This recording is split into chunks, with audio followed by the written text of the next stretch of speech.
Hello dear friends, my name is Dr. Aisha. Today we will discuss about infertility in females. Infertility का क्या मतलब है? अगर एक कपल मोर देन 1 ईयर साथ रहे और उनके बेबीज ना हो तो ये इनफर्टिलिटी कहलाता है। बांझपन आम तौर पर मिलने वाला एक आम प्रॉब्लम, कॉमन प्रॉब्लम है इन जर्नल एंड प्राइवेट प्रैक्टिसेस में। अब फीमेल इनफर्टिलिटी भी इतनी ही कॉमन है जितनी मेल इनफर्टिलिटी है। फीमेल इनफर्टिलिटी के कुछ कॉजेज़ हैं, उसमें मेन जो कॉज है वो एज है।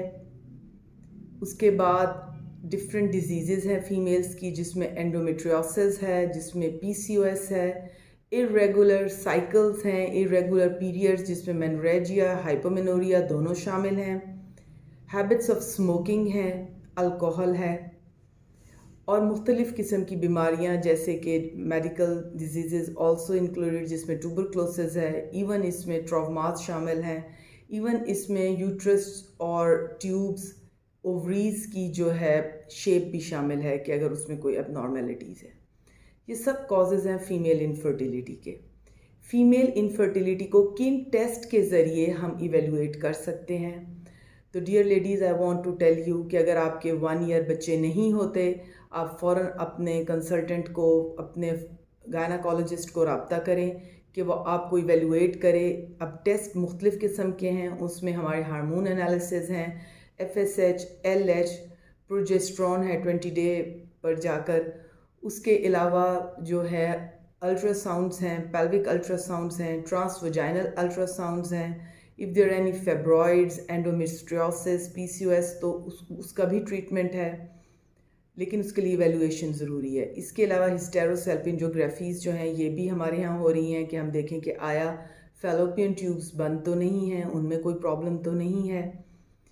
तो I want to tell you कि अर्ली मैरिजेस जो हैं वो बहुत अच्छी हैं, अनलेस अदरवाइज़ के जैसे 40s में जाके जो है बच्चों की कंसेप्शन जो है वो ऑलमोस्ट आहिस्ता आहिस्ता कम हो जाती है। एग्स जो हैं उनकी इतनी अच्छी जो है उनकी क्वालिटी नहीं रह जाती।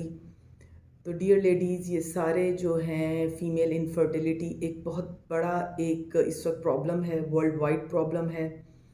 इसके लिए इवैल्यूएशन होना इंतहाई ज़रूरी है। बहुत सारे कपल्स वेट करते रहते हैं इसमें जी कि ख़ुद से बच्चा हो जाएगा, and they came very late to the doctor, और वो कंसल्ट करते हैं उस वक़्त जाके जब प्रॉब्लम जो है वो बहुत सीवियर हो जाते हैं। If you have irregular periods गायब हो रहे हैं, नहीं आ रहे, जिस्म पे बाल ज़्यादा हैं, मोटापा है, obesity is the very common cause of female infertility. तो dear ladies, always try to consult earlier to your gynaecologist कि आपको प्रॉपर इवैल्यूएशन हो और आपकी इनफर्टिलिटी को डिटेक्ट किया जा सके। Thank you very much. Allah हाफिज़।